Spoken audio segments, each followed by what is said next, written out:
Você está aí em Brasília com a Débora e não é por acaso.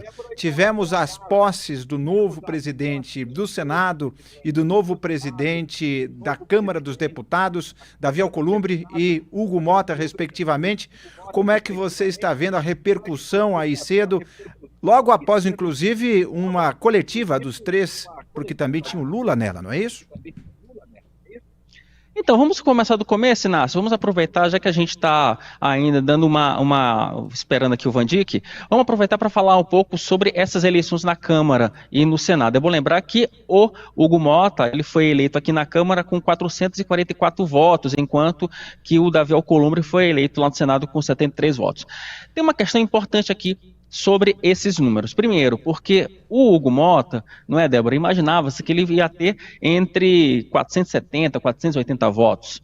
Isso não se confirmou, isso pode criar um constrangimento, depois a gente vai falar um pouco mais sobre isso. E no caso específico lá do Senado, foi uma votação estrondosa, 73 votos, inclusive superou a expectativa inicial da própria base de apoio do Davi Alcolumbre. Deixa eu aproveitar para a gente começar a repercutir e falar um pouco sobre a vitória do Alcolumbre. Temos aí um primeiro vídeo em que ele agradece no seu discurso a um outro personagem, Rodrigo Pacheco. Vamos exibir, por gentileza. Agradeço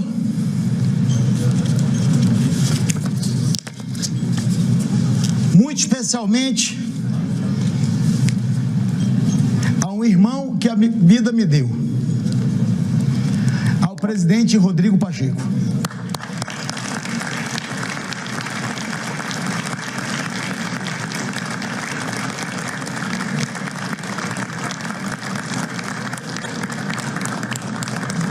Por seu notável trabalho à frente desta casa, quando nos guiou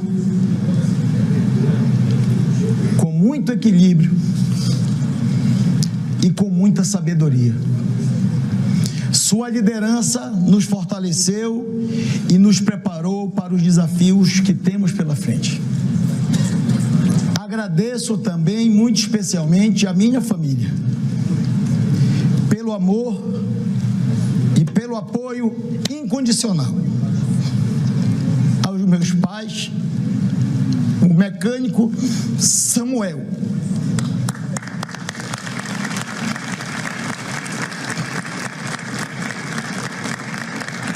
e a minha mãe Júlia, a minha esposa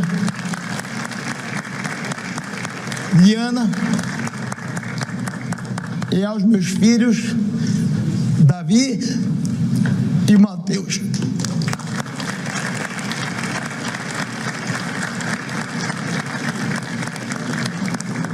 Que todos os dias me motivam a dar o melhor de mim. Tenham certeza de que estou aqui para trabalhar muito, como sempre fiz, em meu mandato. Não faltarão empenho e dedicação desta presidência. O compromisso do Senado Federal é com o povo brasileiro, que anseia por um país mais justo, próspero e harmonioso. Vejam que o Davi Alcolumbre praticamente ele se compromete com todo mundo, e ele deixou isso muito claro numa entrevista coletiva concedida depois que ele assumiu a presidência do Senado. Vamos ouvi-lo. Mas eu tenho um desejo.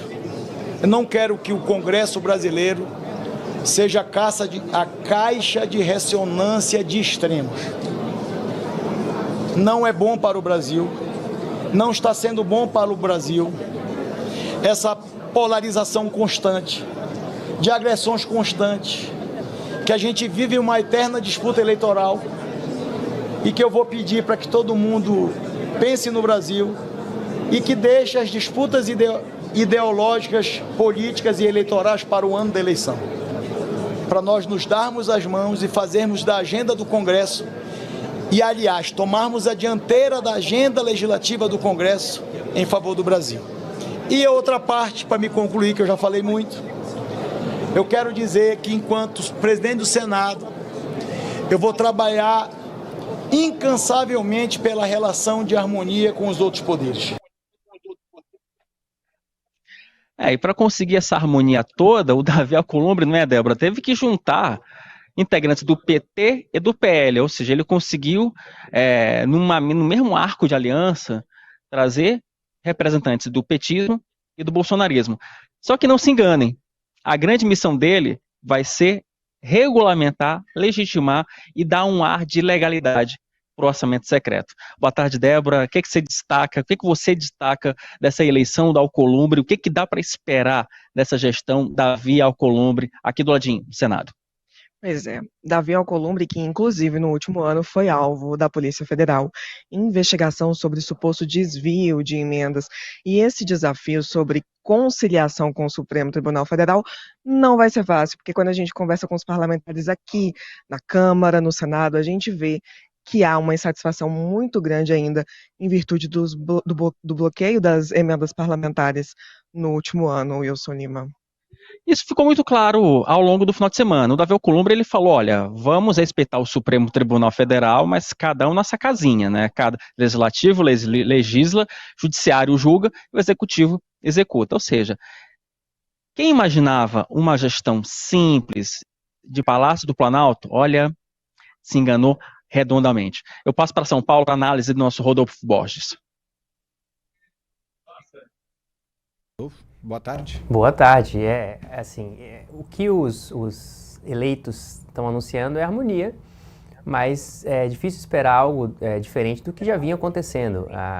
E o fato de todos estarem juntos é significativo, né? Os alegados polos políticos brasileiros se uniram em torno de duas candidaturas para ter acesso ao poder, e a gente falou na semana passada com o senador Rogério Marinho, por exemplo, que disputou a última eleição contra o Rodrigo Pacheco e perdeu, e disse que foi tratado como inimigo nos últimos 2 anos.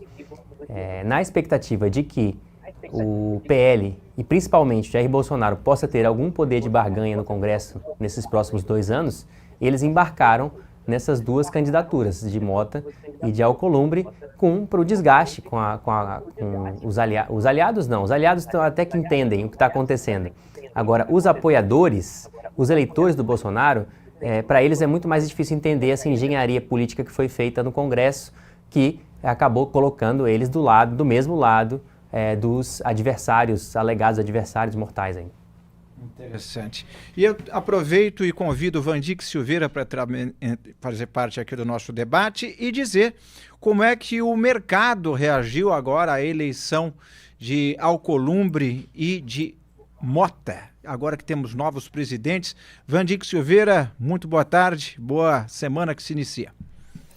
Boa tarde, José Inácio, boa tarde a todos que nos assistem aqui, sempre um prazer poder estar aqui presente com vocês. Bom, nós temos um pacotão, né? Um pacotão, e esse pacotão tem seu lado positivo e seu lado negativo.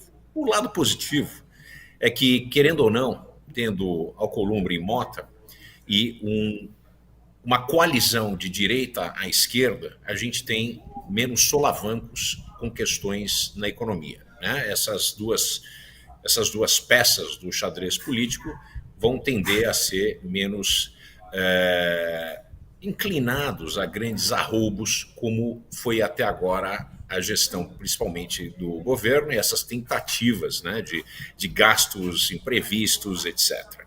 Então, eu acredito que para o mercado é positivo você ter esse equilíbrio tênue entre as duas forças de oposição, o PT e tudo mais, sendo o centrão, o equilíbrio fiel dessa balança. Isso não era algo que surpreendeu ninguém que observa a política brasileira, né? A expectativa era exatamente essa.